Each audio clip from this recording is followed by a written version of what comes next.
चलिए ध्यान दीजिए, आज हम बात करेंगे अनंत लंबाई के दो समांतर धारावाही तारों के बीच लगने वाला बल।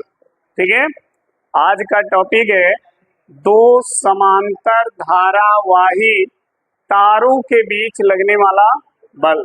अगर दो तार समांतर एक दूसरे के रखे गए हों और उसमें धारा प्रवाहित हो रही हो तो दोनों तार एक दूसरे पर बल आरोपित करते हैं।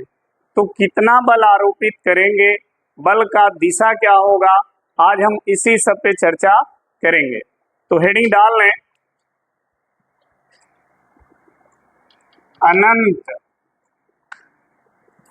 अनंत लंबाई के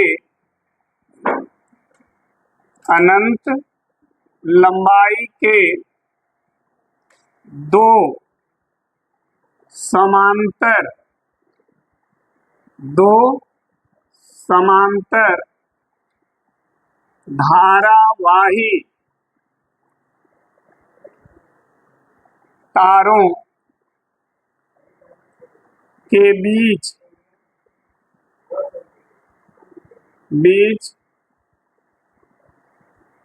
लगने वाला बल। देखिए, ये क्वेश्चन कई बार एग्जाम में पूछा गया है। ठीक है, ध्यान रखिएगा। कह रहा है कि अनंत लंबाई के अगर दो समांतर धारावाही तार हो तो उनके बीच कितना बल लगेगा। ठीक है, तो इसके लिए हम क्या करेंगे, दो तार लेंगे अनंत लंबाई का। मान लीजिए दो तार हैं, इनकी लंबाई अनंत है। इस तार को हम नाम दे दे रहे हैं x और y। ठीक है, दोनों तार एक दूसरे से r दूरी पर स्थित हैं। इन तार के बीच की जो दूरी है वो कितनी है, r है। r दूरी पर दोनों तार स्थित हैं। ठीक है, दोनों तार में धारा भी प्रवाहित हो रही है। इस तार में भी धारा प्रवाहित हो रही है। ठीक है, इस तार में जो धारा बह रही है उस धारा का मान है I1 एम्पियर और इस तार में जो धारा बह रही है, ठीक है, उसका मान है I2 एम्पियर। दोनों तार में धारा का प्रवाह हो रहा है। ध्यान दीजिएगा, I1 I2 एम्पियर की दोनों तार में धारा बह रही है। तो दोनों तार एक दूसरे पर कितना बल लगाएंगे। ठीक है, इसके लिए हम पहले इनको मान लें। माना अनंत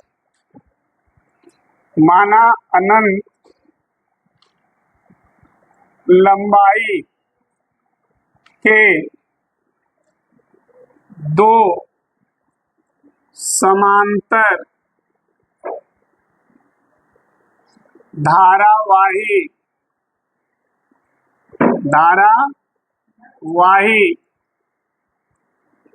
तार x और y हैं। ठीक है, मान लिया अनंत लंबाई के दो समांतर धारावाही तार x और y हैं। इनके बीच की दूरी कितनी है, r, तथा इनके बीच की दूरी r है और इसमें I1 एवं I2 एम्पियर की धारा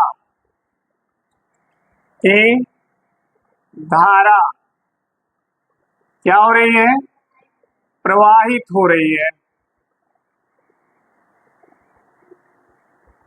प्रवाहित हो रही है। ठीक है ना।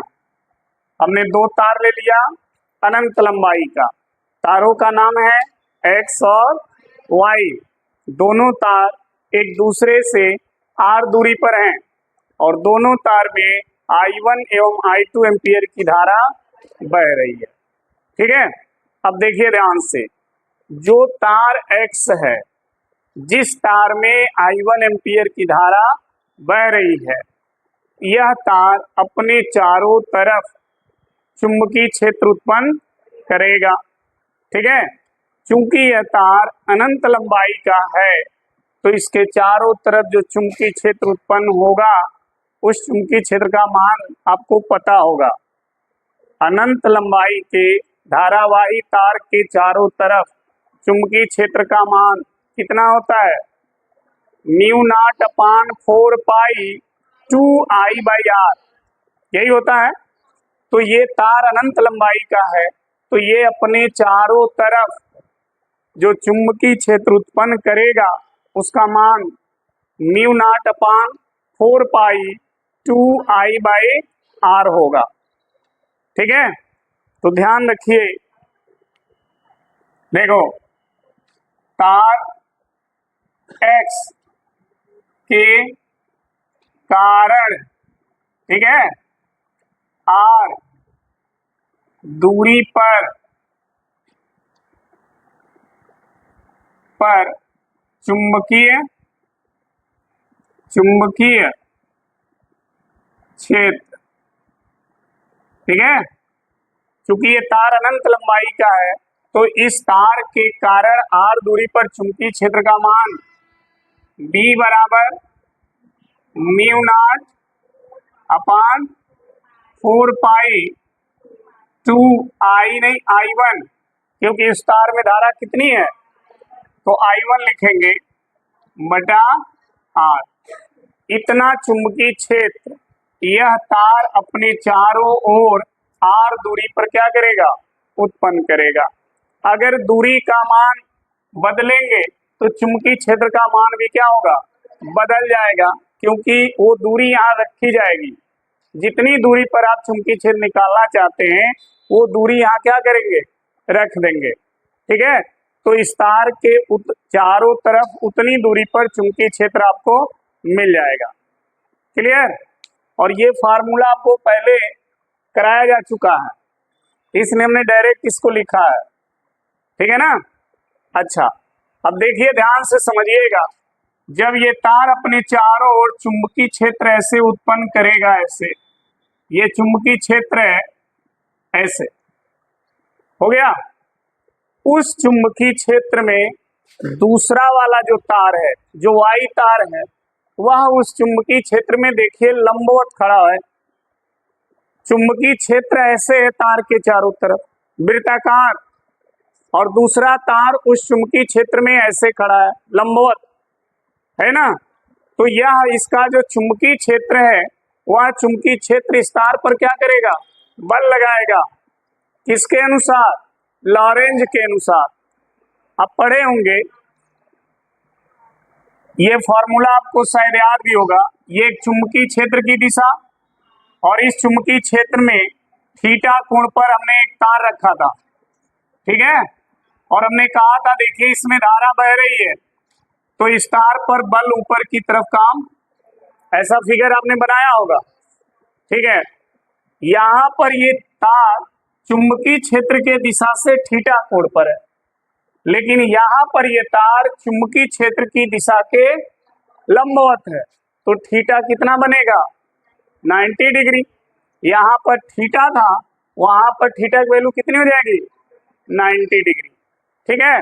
अच्छा, जब इस तरह तार को चुंबकीय क्षेत्र में रखा गया था तो इस तार पर लगने वाला बल का सूत्र था IBL साइन, यही था ना।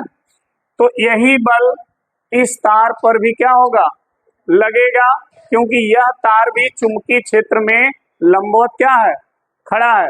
तो उस तार पर भी इसी सूत्र के अनुसार बल कार्य करेगा। ठीक है, तो नीचे लिखेंगे तार Y चुंबकीय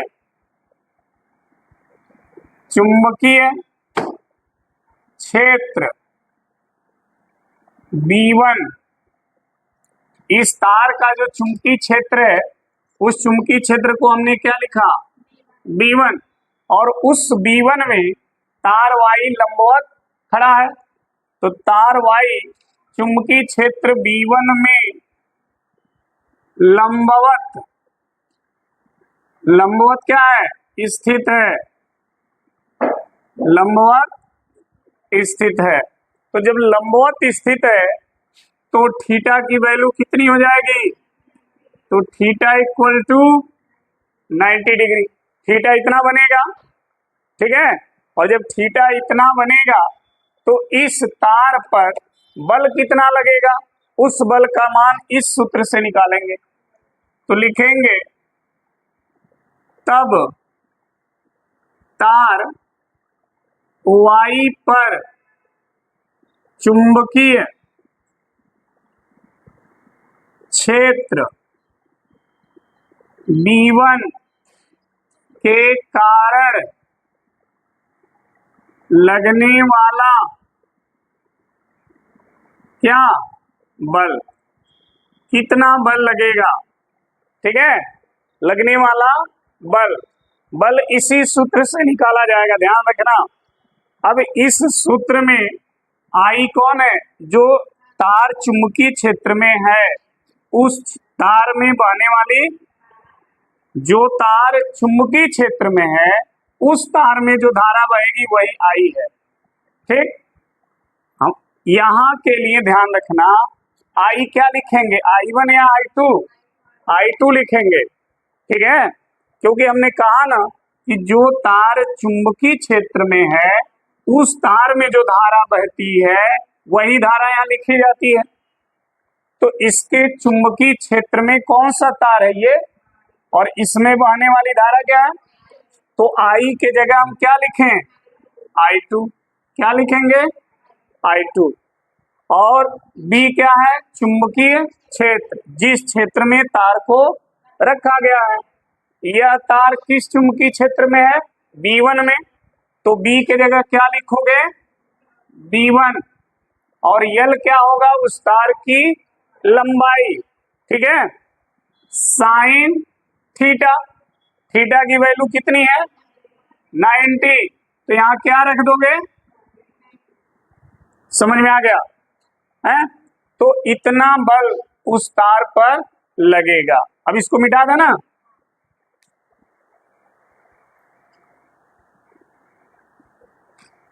देखिए इतना बल लगेगा उस तार पर, और इस बल को हम लिख देते हैं F1, ठीक। अब देखो, चूंकि साइन 90 की वैल्यू 1 होती है तो F1 बराबर कितना हो जाएगा, I2 B1 L, इतना होगा, ठीक है। अब देखना, अगर इस तार के एकांक लंबाई पर बल पूछा जाए, हर लंबाई पर कितना बल लगेगा, एकांक लंबाई का मतलब उस तार के हर भाग पर लगने वाला बल, तो लिखेंगे तार Y के एकांक लंबाई पर लगने वाला बल, देखो ये जो बल है वो L लंबाई पर लगने वाला बल है, लेकिन जब हमसे कहा जाए कि एकांक लंबाई पर बल बताइए या तार के हर भाग पर लगने वाला बल बताइए, तो L का मान कितना हो जाएगा, 1, कितना हो जाएगा, तो L के जगह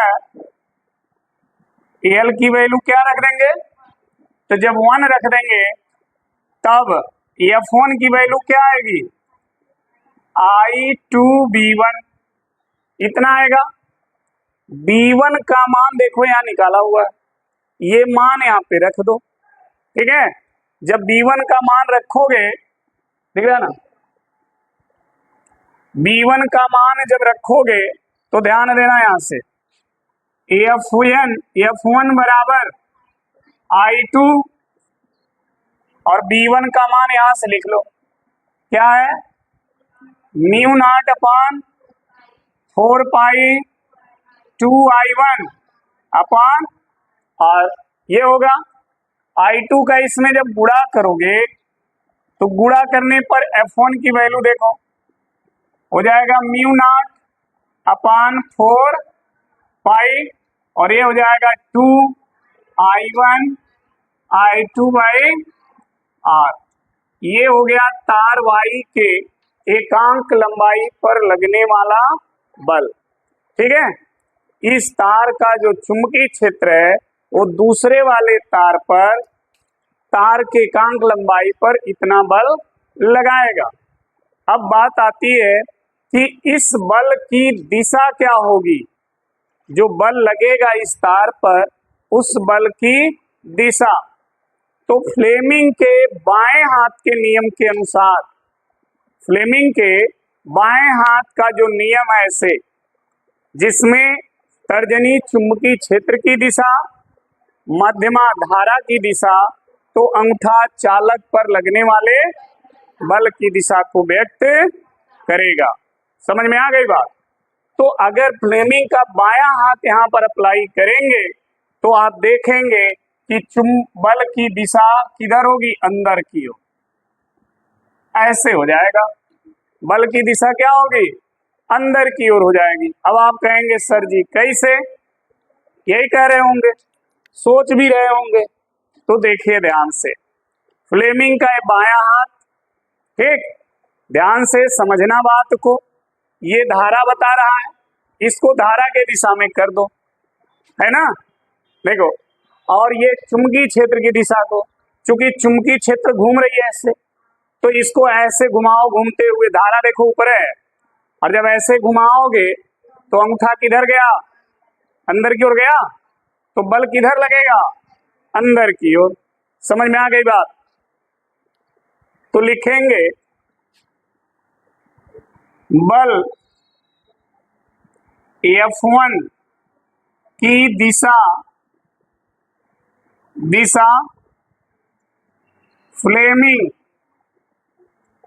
फ्लेमिंग के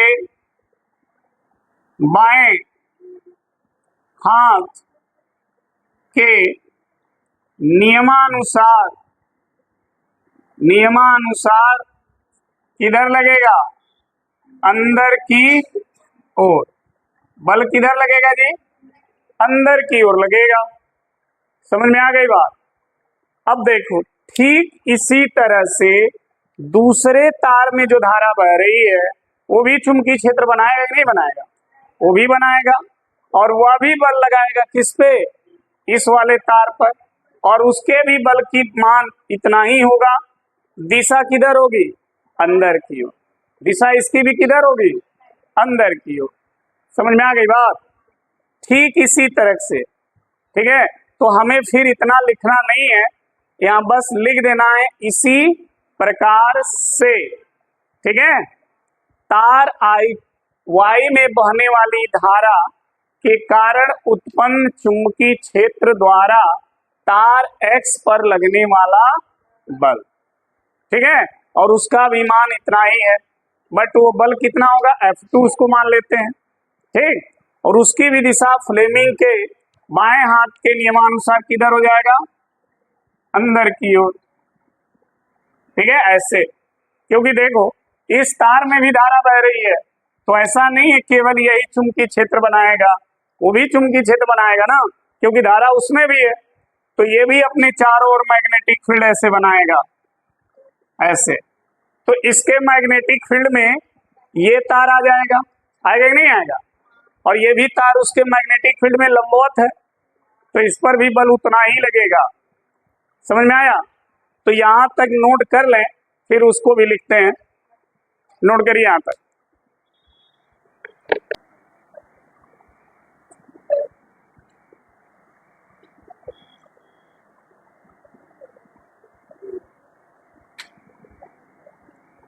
अब ध्यान देना, इसी प्रकार से यहां बस लिख देना, इसी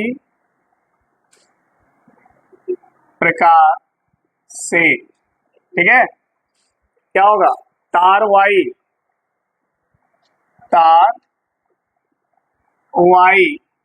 में प्रवाहित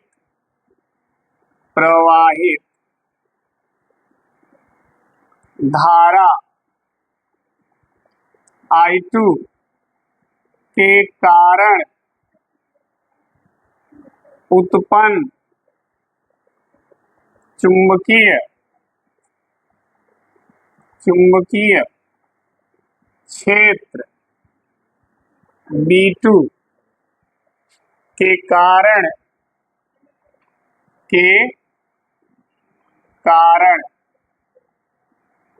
तार X के एकांक लंबाई पर लगने वाला बल, ठीक है। जिस तरह से तार X में प्रवाहित धारा I1 के कारण उत्पन्न चुंबकीय क्षेत्र B1 के कारण तार Y के एकांक लंबाई पर लगने वाला बल आपने निकाला है। ठीक उसी तरह से तार Y में बहने वाली धारा I2 के कारण जो चुंबकीय क्षेत्र B2 उत्पन्न होता है, उसके कारण तार X के एकांक लंबाई पर लगने वाला बल कितना होगा, F2 बराबर mu naught 4 pi 2 I1 I2 बटा ये होगा। समझ में आ गई बात। दोनों तार में बहने वाली धारा के कारण बल निकल गया। इसकी भी दिशा किधर होगी, फ्लेमिंग के बाएं हाथ के अनुसार अंदर की ओर। इस बल की भी दिशा फ्लेमिंग के बाएं हाथ के नियमानुसार किधर होगा, अंदर की ओर, ठीक है, अंदर की ओर होगा। ये भी बल तार को अंदर की ओर खींचेगा, वो भी बल तार को अंदर की ओर खींचेगा। तो जब दोनों बल तार को अंदर की ओर खींचेंगे तो तार का आकार कैसा होगा, तो देखिए समझिएगा। मान लो ये दोनों तार हैं, समझना, ये X, ये दो तार हैं, एक X है और एक, दोनों पे बल अंदर की ओर लग रहा है, ठीक है। तो तार पर जब अंदर की ओर बल लगेगा तो ये तार का आकार ऐसे हो जाएगा, नहीं हो जाएगा, तार अंदर की ओर खींचा जा रहा है ना, तो तार अपने मूल स्थिति से ऐसे हो जाएगा, क्योंकि तार के दोनों सिरे बंधे हुए हैं तो वो तो विस्थापित होगा नहीं, तो बीच वाला भाग जो तार का है वो खींच जाएगा, तो तार का आकार ऐसे हो जाएगा। ये कब होगा, जब दोनों तारों में धारा समान दिशा में बहेगी, ठीक है। जब दोनों तार में धारा समान दिशा में बहती है तो दोनों तार एक दूसरे को अपनी ओर क्या करते हैं, खींचते हैं, और जब खींचते हैं तो तार का आकार ऐसे बन जाता है, ठीक है। लेकिन सोचिए, अगर दोनों तारों में धारा उल्टा कर दिया जाए, देखिए ये आकृति तब बनती है जब दोनों में धारा क्या हो, समान दिशा में हो, तब आकृति ऐसे बनेगी, ठीक। और इस आकृति को हम क्या कहते हैं, अवतलाकार। क्या कहते हैं, अवतलाकार। जब आप हाई स्कूल में पढ़े होंगे लेंस, पढ़े ना, अवतल लेंस, तो देखिए एकदम अवतल लेंस बन रहा है, तो इस आकृति को बोलते हैं अवतलाकार, इसको अवतलाकार बोलते हैं।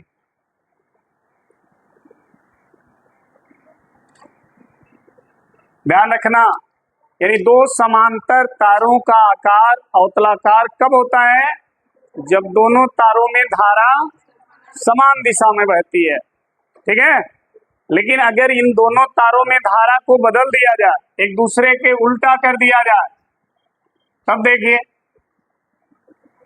दोनों में धारा की दिशा बदल दी जाए, तो जब धारा की दिशा बदल दोगे तो पहले देखो तार ऐसे हैं, दोनों तार ऐसे हैं, ये एक्स और ये वाई। जब दिशा बदलोगे तो बल की जो दिशा होगी किधर हो जाएगी? बाहर की ओर। बल की दिशा फ्लेमिंग के बाएं हाथ के नियम अनुसार इनकी दिशा बदल जाएगी, और दिशा बदलेगी तो बल किधर लगेंगे? बाहर। तो इनकी जो आकृति है अब ये ऐसे न हो करके ऐसे हो जाएगा, ऐसे हो जाएगा। समझ में आ गई बात? क्योंकि बल बाहर लगेंगे तो तार को बाहर की ओर खींचेंगे, इस वजह से इनका आकार ऐसे हो जाएगा। और इस आकार का क्या नाम है? उत्तलाकार। ठीक है, और ये तब होता है जब धारा इसमें एक दूसरे के विपरीत बहती है। देखिए, एक में धारा ऊपर जा रही है और एक में धारा नीचे आ रही है, तो इस आकृति का नाम होता है उत्तलाकार। ठीक है,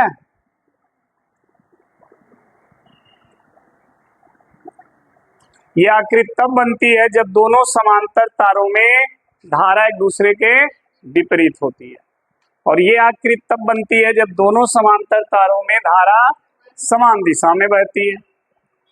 क्लियर हो गया?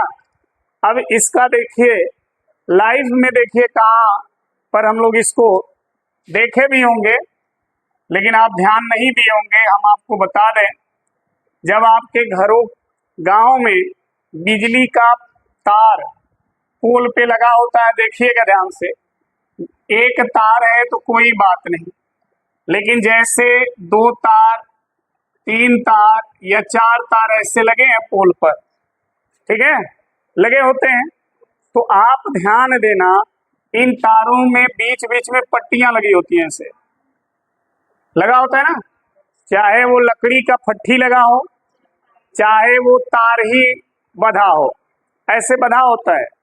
कारण क्या है?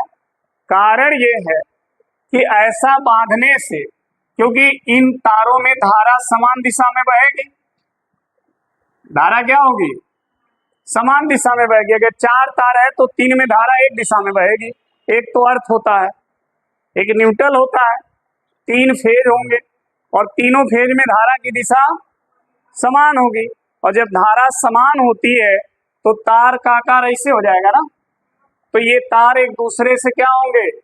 सट जाएंगे, और जब सट जाएंगे तो फॉल्ट हो जाएगा। समझ में आई बात?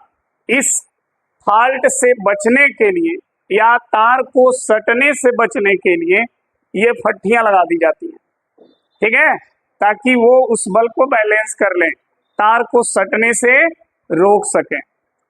समझ में आ गई बात? क्योंकि सब ऐसा नहीं है, ऐसा कभी नहीं होता है एक तार से धारा जा रही है और दूसरे से आ रही है, ऐसा नहीं होता है।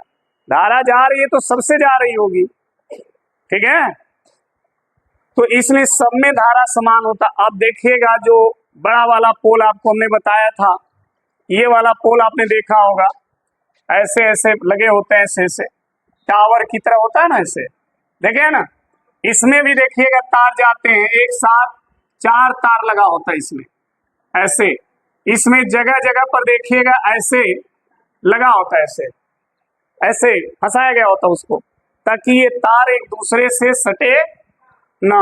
सटने का चांस इसलिए बन जाता है कि सब में धारा समान दिशा में चलती है, और जब सब में समान दिशा में धारा बहेगी तो सबका आकार ऐसे होगा, तो सब एक दूसरे से क्या होंगे? सट जाएंगे। इसलिए जगह जगह पर ऐसे, फिर यहाँ से ऐसे निकलेगा आगे, कुछ दूरी के बाद फिर ऐसे इसको लगा दिया जाता है, ऐसे फिर कुछ दूर जाएगा फिर लगा दिया जाएगा, ताकि ये सटे ना, नहीं तो फॉल्ट हो जाएगा। समझ में आया? तो ध्यान रखिए, दो समांतर धारावाही तारों में अगर धारा समान दिशा में होगी तो उस तार का आकार अवतलाकार, अगर धारा विपरीत दिशा में होगी तो तार का आकार उत्तलाकार हो जाता है। ठीक है, नोट कर लीजिए, फिगर बना लीजिएगा ढंग से।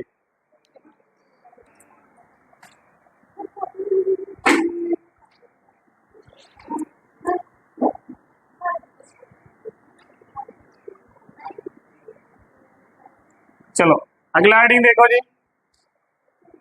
अगला है म्यू नॉट तथा एप्सिलॉन नॉट में संबंध। इन दोनों के बीच संबंध देखिए। ठीक है, और ये भी क्वेश्चन आपका बहुत इंपॉर्टेंट है। ठीक है, म्यू नॉट है क्या? निर्वात की चुंबकशीलता है, और एप्सिलॉन नॉट क्या है? निर्वात की विद्युतशीलता। तो अगर क्वेश्चन आता है म्यू नॉट तथा एप्सिलॉन नॉट में संबंध, ठीक, या ये प्रतीक न दे करके नाम लिख देगा, निर्वात की चुंबकशीलता और निर्वात की विद्युतशीलता में संबंध, तो नाम रख दे या तो सिंबल रख दे, तो कंफ्यूज ना होइएगा, दोनों चीज एक ही है। इसको बोलते हैं निर्वात की चुंबकशीलता और इसको बोलते हैं निर्वात की विद्युतशीलता। ठीक है, संबंध देखिए कैसे निकलता है।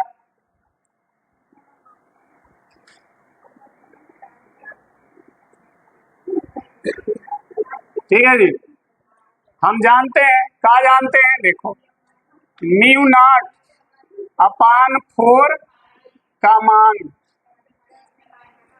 इतना होता है। ठीक, तथा 1/4 पाई एप्सिलॉन नॉट, इसका भी मान हम जानते हैं,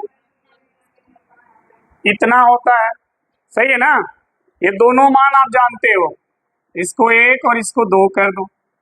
ठीक, और लिखो समीकरण 2 में समीकरण 1 से क्या करें, भाग देने पर भाग दें, तो देखिए ध्यान से, शोर ना करो जी, इसमें इससे भाग देना है, तो इसको पहले लिखोगे 1/4 पाई एप्सिलॉन पूरे का बटा म्यू नॉट अपान 4 पाई, इधर देख लो ये ऊपर रहेगा, ठीक है, बटा ये रहेगा। समझ में आई बात? यहां देखो, आई समझो, इधर म्यू नॉट यहां चला जाएगा और ये यहां चला जाएगा, पलट जाएगा ना, देखो नीचे वाला बटा पलट जाएगा, तो ऊपर चला गया कौन, और देखो नीचे हो जाएगा 4 पाई एप्सिलॉन नॉट इंटू, इधर देख लो 9.7 इंटू 10⁻, इसको ऊपर ले जाओ तो प्लस हो जाएगा इसका घात।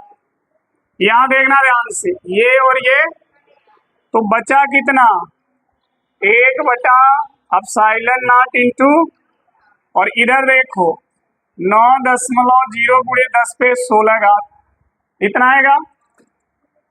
9 और 7 जोड़ दो, 16 हो गया। आगे देखना 1/, epsilon not into mu naught, इधर हो जाएगा 3.0 गुणे 10 पे 8 घात का 2 घात, देखो होल स्क्वायर, 3 का स्क्वायर करोगे कितना आएगा, और 10 पे 8 का स्क्वायर करोगे कितना आएगा, सही है ना। तो इसको आप ऐसे लिख सकते हो, ये किसका मान है जी, ये मान किसका है, प्रकाश के वेग का, ये प्रकाश का वेग है, ये c की वैल्यू है, ये किसका मान है, प्रकाश का वेग। ठीक है, ये प्रकाश का वेग है, तो आप चाहो तो इसके जगह क्या लिख दो, c, तो 1/, epsilon naught mu naught equal to c square हो जाएगा। स्क्वायर को जब हटाओगे तो एक करड़ी में आएगा, तो c बराबर हो जाएगा 1 का वर्गमूल तो 1 होता है, इसका वर्गमूल निकलेगा नहीं तो ये करड़ी में रहेगा। समझ में आई बात? तो एप्सिलॉन नॉट और म्यू नॉट का ये संबंध है। ठीक, कई बार क्वेश्चन आया हुआ है ये बहुविकल्पी में कि इतना दे देगा, 1/करड़ी में इतना, और लिख देगा इसका मात्रक बताइए। तो समझिए इस पूरे का मान किसके बराबर है? c के, और c है का वेग है, और वेग का मात्रक मीटर प्रति, यही होता है ना। तो इसका भी मात्रक क्या होगा? मात्रक क्या होगा? तो लिख देंगे मात्रक मीटर प्रति सेकंड। थोड़ा भी टेंशन नहीं लेने का, मात्रक बहुत आसान है। अब ऐसा पूछता है लोग कंफ्यूज हो जाते हैं। ठीक है, नोट कर लीजिए।